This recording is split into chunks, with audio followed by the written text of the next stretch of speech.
అన్నదాత అన్నదాత మీ అన్నదాత, చెమటోడ్చి ఆహారాన్నందించే రైతన్నా, అనునిత్యం నీ కండదండగా నిలిచే నేస్తం ఎవరన్నా. అన్నదాత అన్నదాత మీ అన్నదాత.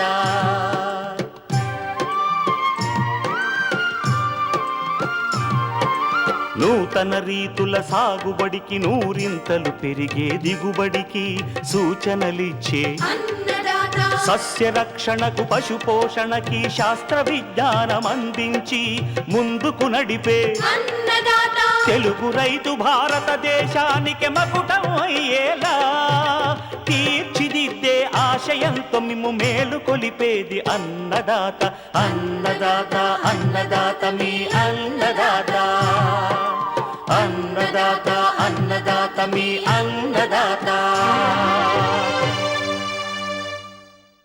అన్నదాత ప్రేక్షకులకు నమస్కారం. ఈనాటి ముఖ్యాంశాలు: యాసంగి అపరాల సాగులో అధిక దిగుబడులకు సూచనలు, మామిడిలో తేనె మంచు పురుగు నివారణకు చర్యలు, పంటలకు ప్రమాదకరంగా మారుతున్న నత్తలు నివారణ చర్యలు, ఇంకా జై కిసాన్ వ్యవసాయ సమాచారం.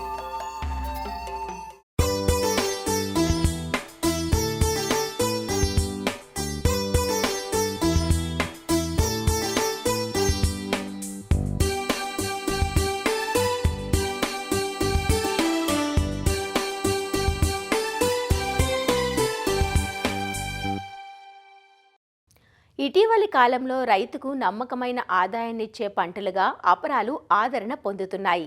తక్కువ పెట్టుబడితో పంట పూర్తవటం, స్వల్పకాలంలోనే దిగుబడులు చేతికందటం, పంట పూర్తయిన తరువాత కూడా నేలకు సత్తువును అందించడం వంటి పలు సానుకూలతలు ఈ పంటల సాగులో రైతుకు కలిసి వస్తున్న అంశాలు. ముఖ్యంగా మొక్కజొన్న, వేరుశనగ వంటి ఖరీఫ్ పంటలు పూర్తయిన ప్రాంతాలలో పెసర, మినుము పంటలను భేషుగ్గా సాగు చేసుకోవచ్చు. సెప్టెంబర్ 2వ పక్షం నుంచి అక్టోబర్ 15 వరకు రబీ పంటగా మినుము, పెసర్లను విత్తుతుంటారు. యాసంగి పంటగా పెసర, మినుము సాగు చేస్తున్న రైతులు అధిక దిగుబడులు సాధించడానికి సాగులో పాటించాల్సిన యాజమాన్య పద్ధతులను తెలియజేస్తున్నారు ప్రొఫెసర్ జయశంకర్, తెలంగాణ రాష్ట్ర వ్యవసాయ విశ్వవిద్యాలయం జగిత్యాల ప్రాంతీయ వ్యవసాయ పరిశోధనా స్థానం సీనియర్ శాస్త్రవేత్త డాక్టర్ సంధ్యా కిషోర్.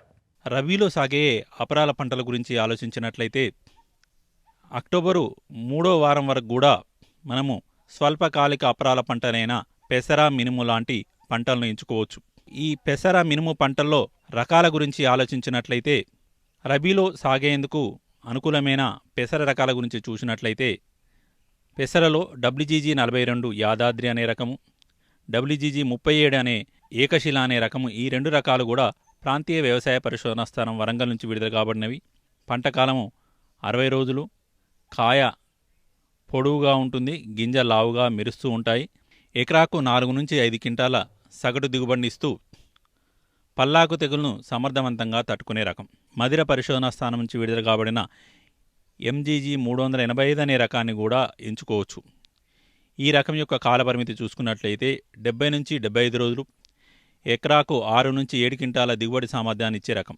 ఈ రకంతో పాటు మదిర పరిశోధనా స్థానం నుంచి లభ్యమయ్యే ఇంకొక రకము MGG 351 శ్రీరామ అనే రకం కూడా రైతు సోదరులు రబీలో సాగు చేసుకునేందుకు వినియోగించుకోవచ్చు. ఈ రకం కూడా పల్లాకు తెగులను కొంతవరకు తట్టుకొని పంటకాలము 70 నుంచి 75 రోజుల్లో చేతికొస్తూ ఎకరాకు 6 నుంచి 7 క్వింటాల దిగుబడి సామర్థ్యం ఉన్న ఈ రకాలను ఎంచుకోవచ్చు. అలాగే మినుము చూసుకున్నట్లయితే PU 31 అనే రకం 70 నుంచి 75 రోజుల్లో చేతికొస్తూ ఎకరాకు 6 నుంచి 7 క్వింటాల దిగుబడి సామర్థ్యం ఇచ్చే రకం. ఈ రకంతో పాటు మదిర పరిశోధన స్థానం నుంచి ఈ మధ్యలో విడుదల కాబడిన MBG 1070 అనే రకాన్ని కూడా ఎంచుకోవచ్చు.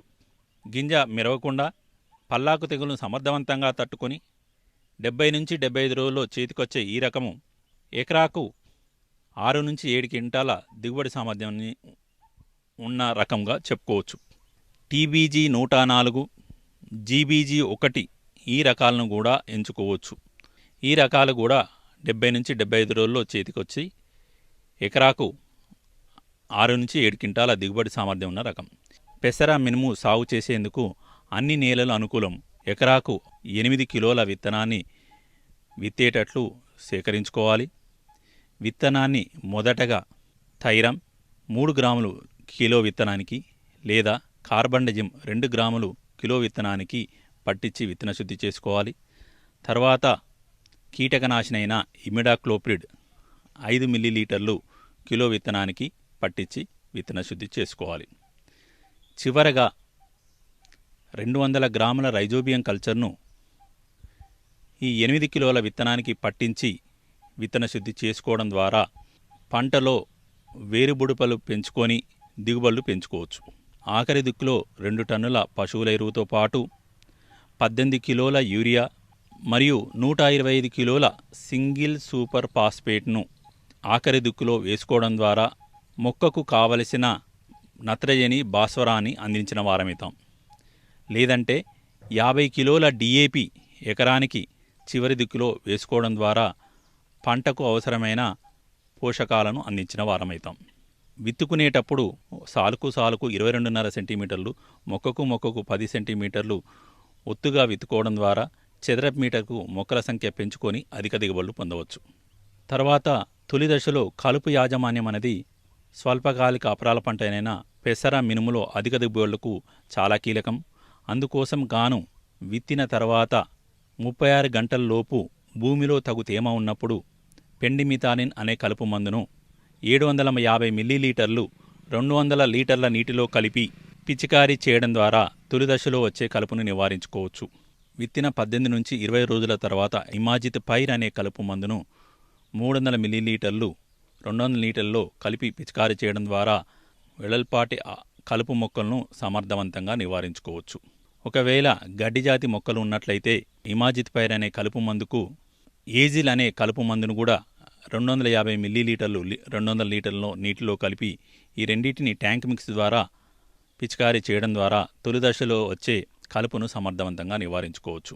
అలాగే 20 రోజులప్పుడు ఒకసారి అంతర్కృషి చేయడం ద్వారా కలుపును పూర్తిగా నివారించుకొని అధిక దిగుబడులు పొందవచ్చు.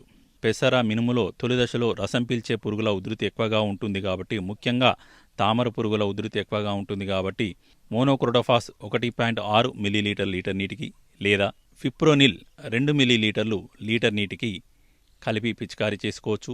లేదా ఎసిటామిప్రిడ్ 0.2 గ్రాములు లీటర్ నీటికి పిచికారీ చేసుకోవడం ద్వారా తామర పురుగుల ఉధృతిని నివారించుకోవచ్చు. అలాగే తెల్లదోమ ద్వారా కూడా పల్లాకు తెగులు ఉధృతి ఎక్కువగా ఉంటుంది కాబట్టి తెల్లదోమను కూడా సమర్థవంతంగా నివారించుకోవచ్చు. వీటి కోసం గాను తెల్లదోమ ఉధృతి ఉన్నప్పుడు డైఫెన్థురాన్ 1.5 గ్రాములు లీటర్ నీటికి పిచికారీ చేయడం ద్వారా తెల్లదోమను సమర్థవంతంగా నివారించుకోవచ్చు. వీటితో పాటు ఎసిటామిప్రిడ్ 0.2 గ్రాములు లీటర్ నీటికి పిచికారీ చేయడం ద్వారా తెల్లదోమ ఉధృతిని నివారించుకొని పల్లాకు తెగులను సమర్థవంతంగా నివారించుకోవచ్చు. ఎకరాకు 14 నుంచి 15 జిగురు అట్టలు, పసుపు వర్ణమి నీలిరంగు జిగురు అట్టలు 2 పెట్టడం ద్వారా తామర పురుగులు తెల్లదోమ యొక్క ఉధృతిని ఎప్పటికప్పుడు నిర్ధారించుకోవచ్చు. ఇలా పెట్టిన జిగురు అట్టలు వారం రోజుల తర్వాత తీసి కొత్తవి పెట్టుకోవడం ద్వారా ఉధృతిని నిర్ధారించుకోవచ్చు. పెసర మినుము లాంటి స్వల్పకాలిక అపరాల పంటల్లో కూడా ఎకరాకు 7 నుంచి 8 క్వింటాల దిగుబడి పొందవచ్చు.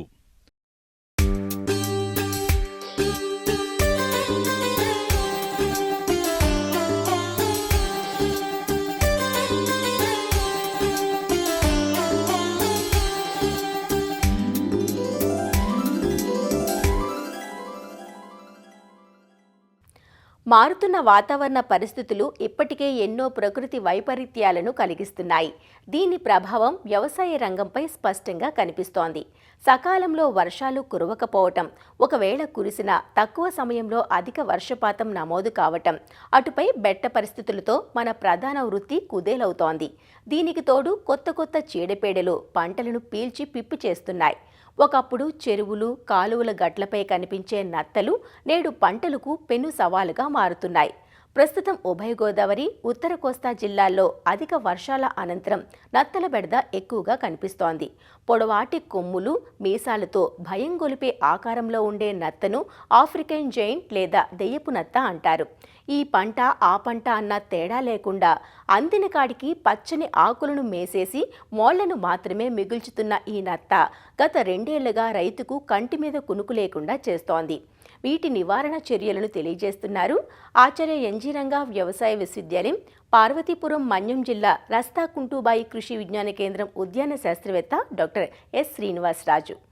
వర్షాల కాలంలో జనరల్గా ప్రతి సంవత్సరం కూడా మనకి ఈ నత్తల ప్రభావం అనేది మనకి ఆంధ్రప్రదేశ్లో ఎక్కువగా ఉండడం జరుగుతుంది.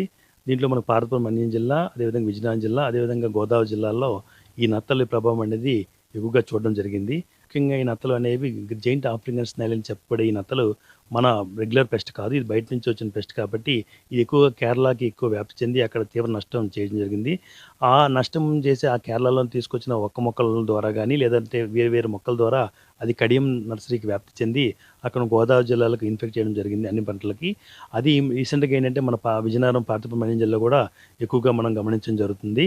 అది మేము తిరిగిన ఫీల్డ్ విజిట్లో మాకు కనబడింది ఎక్కువగా బొప్పాయి, క్యాబేజు, దాంతోపాటు జామ, ఒక్క, కందలో కూడా ఎక్కువగా రావడం జరిగింది. బనానా, వెజిటబుల్స్, కూరగాయల్లో కూడా అన్నీ ఎక్కువగా డ్యామేజ్ చేయడం జరిగింది. ఎక్కువ ఒక స్థాయి దాటిపోయిన తర్వాత ఎన్ని చక్రమం చేసినా కూడా అది రిపీట్గా బ్రీడింగ్ చేసి ఎక్కువ అంటే ఒక నత్త అనేది అది హెర్మోప్రాయిడ్గా ఉంటుంది. ఆ హెర్మోప్రాయిడ్ చేసిన నత్త ఏంటంటే ఒకసారి చేసుకుని సుమారు ఒక 200 గుడ్లు పెట్టి మనకి దాని ఉద్ధృతిని చాలా ఫాస్ట్గా పెంచుతుంది కాబట్టి భూమిలో ఉంటుంది కాబట్టి దాని మార్నింగ్ పూట మనకి హైడ్ అయ్యి లోపల ప్లేస్లో హైడ్ అయ్యి రాత్రిపూట దాని యొక్క బయటకు వచ్చి మనకి తీవ్ర నష్టం చేస్తుంది. కాబట్టి దీని ముందుగానే రైతులు అలాంటి డ్యామ్ ప్లేసెస్, మార్సీ ప్లేసెస్, అదేవిధంగా షేడ్ లేకుండా కొంచెం సూర్యరశ్మి ఎక్కువ తగిలే విధంగా చూసుకోవడం అనేది రైతు తను వేసుకునే క్రాపింగ్ సిస్టంలో కానీ లేకపోతే పంటల్లో కానీ ప్రతి పంటకు లైట్ వచ్చే విధంగా చూసుకొని వాళ్ళు వేసుకోవడం అనేది చూసుకోవాలి. దీని నివారణ పద్ధతులు చూసుకున్నట్లయితే ముందుగా బెస్ట్ మెథడ్ ఏంటంటే ఒక నత్త కనబడిన వెంటనే జైంట్ ఆఫ్రికన్ స్టైల్ అయినప్పటికీ దానికి గ్లౌజ్ వేసుకొని చేయి తగలకుండా దాన్ని అన్నీ కలెక్ట్ చేసుకొని ఎన్ని దొరుకుతాయి నత్తలను కలెక్ట్ చేసుకొని గోను సంచులు వేసుకొని దాంట్లో ఒక డ్రై సాల్ట్, ఉప్పు వేసేసుకోవడం అనేది బెస్ట్ మెథడ్ అనేది చెప్పడం జరుగుతుంది.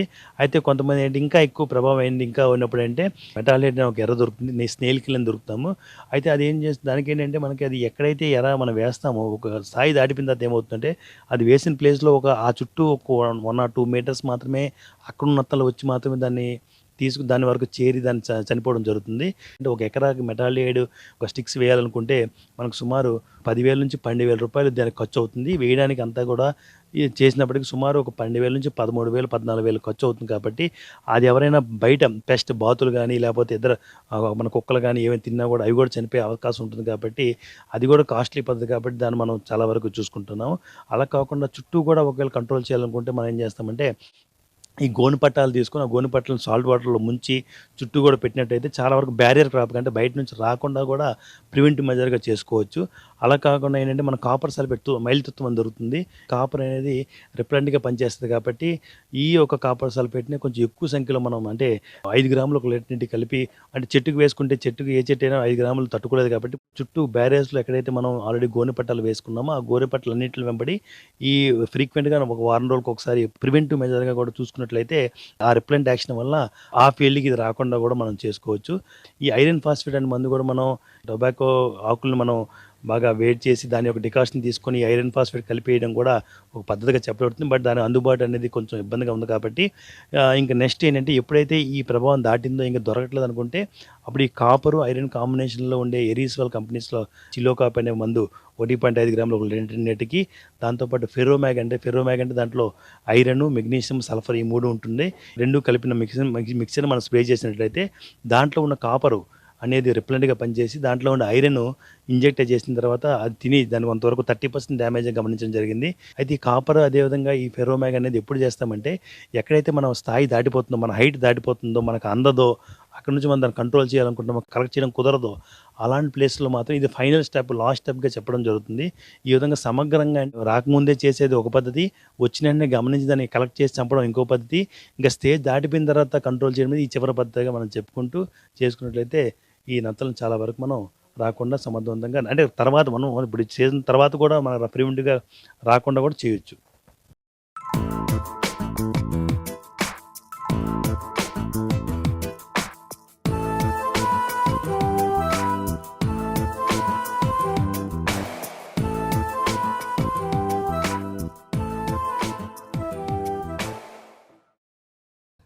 మామిడి పండును ఇష్టపడిన వారు ఎవరుంటారు చెప్పండి. సంవత్సరానికి ఒకసారి దొరికే మామిడికాయలకు డిమాండ్ ఎప్పుడూ ఎక్కువే. అందుకే వేసవికాలం ఎప్పుడెప్పుడు వస్తుందని ఎదురు చూస్తుంటాం. వేసవిలో ఈ తోటల నుంచి మంచి కాపు అంది రావాలంటే ఇప్పటి నుంచే సరైన యాజమాన్య సస్యరక్షణ చర్యలు చేపట్టాలి. ఎందుకంటే ఇప్పటి వరకు సుప్తావస్థలో ఉన్న పురుగులు తమ ప్రతాపాన్ని చూపించేందుకు అనువైన సమయం ఇక ఆరంభమవుతుంది. అందులోనూ మామిడికి తేనెమంచు పురుగులు ప్రధాన సమస్యగా ఉంటాయి. పూత పిందె నుంచి రసం పీల్చి పనికి రాకుండా చేస్తాయి. ఈ పురుగును నివారించాలంటే పూత ప్రారంభమయ్యే ప్రస్తుత దశ నుంచే ప్రణాళికాబద్ధమైన సస్యరక్షణ చర్యలు చేపట్టాలి. మామిడి దిగుబడులను, నాణ్యతను దెబ్బతీసే తేనెమంచు పురుగుల నివారణకు చేపట్టాల్సిన సమగ్ర విధానాలను వైఎస్ఆర్ ఉద్యాన విశ్వవిద్యాలయం పశ్చిమ గోదావరి జిల్లా ఉండి కృషి విజ్ఞాన కేంద్రం శాస్త్రవేత్త బిందు ప్రవీణ నుంచి తెలుసుకుందాం. ఈ మామిడిలో ముఖ్యంగా మనకి వచ్చే సమస్య చూసుకున్నట్లయితే తేనెమంచు పురుగు. ఈ తేనెమంచు పురుగు అనేది సాకీ దశలోనూ మరి పూత దశలో కూడా ఆశించి మామిడికి నష్టాన్ని దాదాపు 60% వరకు కలగజేస్తుంది. తేనెమంచు పురుగుల యొక్క పిల్ల మరియు తల్లి పురుగులు ఏంటంటే లేత కొమ్మలు, చిగుర్లు పూత నుంచి కూడా రసాన్ని పీల్చడం వల్ల ఇవి వడిలిపోయి అనేది ఎండిపోయి రాలిపోవడం అనేది జరుగుతుంది. సాధారణంగా తల్లి పురుగులు వేసవి సమయం అంటే మే జూన్ మాసాల్లో కానీ, శీతాకాలంలో అంటే అక్టోబర్ జనవరి నెలలో కానీ చెట్టు కాండం యొక్క మొదలు భాగంలో నివసిస్తాయి. జూన్లో ఏంటంటే కొత్త చిగుర్లు అనేది వచ్చినప్పుడు వాటిపై ఆశించి రసం పీల్చడం వల్ల నష్టాన్ని అనేది కలుగజేస్తాయి. పూత సమయంలో పూత వచ్చినప్పుడు ఏంటంటే అంటే జనవరి ఫిబ్రవరి నెలల్లో ఈ పూరెమ్మలపై ఎక్కువగా ఆశించి నష్టాన్ని అనేది కలగజేస్తాయి. పూరెమ్మలపై గుడ్లను గుంపులుగా పెడతాయి. ఈ గుడ్లు ఏంటంటే పొదిగిన తర్వాత లార్వాలుగా మారి పూరెమ్మలు అనేది ఆశించి రసం పీల్చడం వల్ల నష్టం అనేది ఎక్కువగా జరుగుతుంది. తేనె వంటి పదార్థాన్ని విసర్జిస్తాయి. దీనిపై ఏంటంటే మస్తెగులు అనేది బాగా వృద్ధి చెందుతుంది.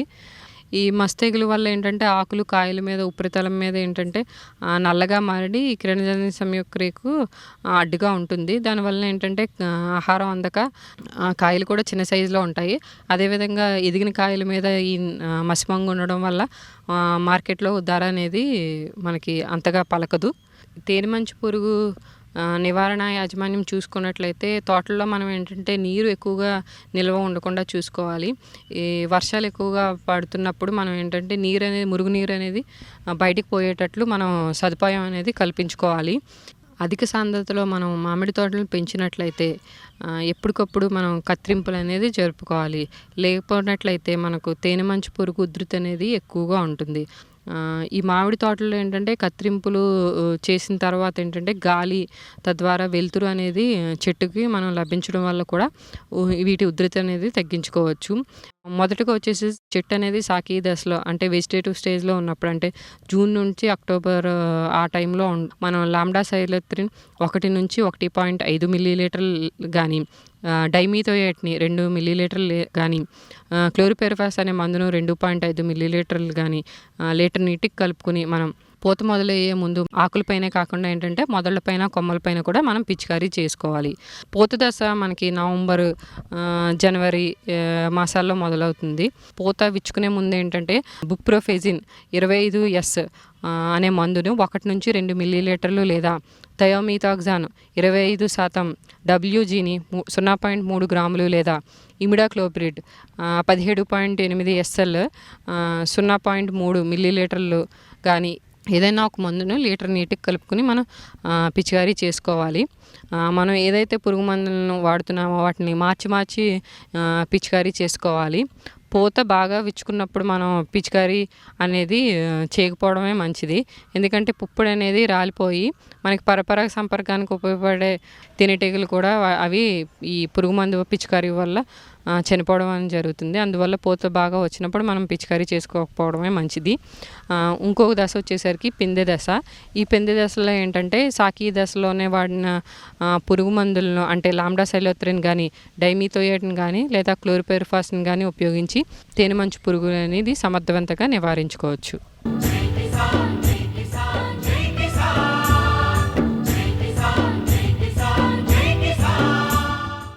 వ్యవసాయ సమాచారం ఇప్పుడు జై కిసాన్లో చూద్దాం. పత్తి పంట చేతికొచ్చే దశలో కురుస్తున్న వానలతో తీవ్రంగా నష్టపోతున్నామంటూ నల్గొండ జిల్లా రైతులు ఆందోళన చెందుతున్నారు. ఆరంభంలో వర్షాల్లేక నానా అవస్థలు పడి పంట పండించుకుంటే తీతల సమయంలో కురుస్తున్న వానలతో పత్తి పనికిరాకుండా పోతోందంటూ వాపోతున్నారు. జిల్లాలో ఈ ఏడాది 5,64,000 ఎకరాల్లో రైతులు పత్తి సాగు చేశారు. సుమారు 45 లక్షల క్వింటాళ్ల దిగుబడి వస్తుందని వ్యవసాయ మార్కెటింగ్ శాఖ అధికారులు అంచనా వేశారు. అయితే ఇటీవల కురిసిన భారీ వర్షాల వల్ల పత్తి కాయలు నల్లగా మారడంతో దిగుబడి తక్కువగా వస్తుందని రైతులు ఆందోళన చెందుతున్నారు. మేము 15 ఎకరాల కాటన్ వేసాం పత్తి. అందులో 10 ఎకరాలు ఓన్ భూమి, 5 ఎకరాలు కౌలు పెట్టాం. స్టార్టింగ్లో మొత్తం వర్షాలు లేవు, ఎండుకుంటా పండుకుంటా వచ్చేసింది పంట. మళ్ళీ మధ్యలో ఎర్రనల్లి అనే తెగులు వచ్చి ఎన్ని మందులు కొట్టినా కూడా కంట్రోల్ కాకుండా మధ్యలో చేను మొత్తం ఆ తెగులు వచ్చేసి చనిపోయింది. చనిపోయినాక తీరా కాయలు 4-5 కాయలు బాలికి వచ్చే మూమెంట్లో వర్షాలు స్టార్ట్ అయ్యి ఈ మొత్తం నేలపాలయ్యి అమ్మబోయినా కూడా మధ్యలో దళారులు వచ్చి 4,000-5,000 క్వింటాలు అడుగుతారు. వర్షాలు పడటం వల్ల అందరూ ఒకేసారి ఏరటం, ఈ కూలీలు అనుకోకుండా ఎంత అసలు 15 రూపాయల చొప్పున కూలీల ఖర్చు అవుతుంది. అమ్మబోతే 4,000-5,000 లెక్క వస్తే సగం వాళ్ళకైతే పెట్టుబడులు వెళ్ళలేక ఒక్కొక్క ఎకరానికి క్వింటాల్కు 4-5 క్వింటాలు బంతుంది. ఇది మినిమం ఒక 15 క్వింటాలు, ఎకరానికి 15 క్వింటాలు అయితే రైతుకు మిగులు అనేది కనపడేది.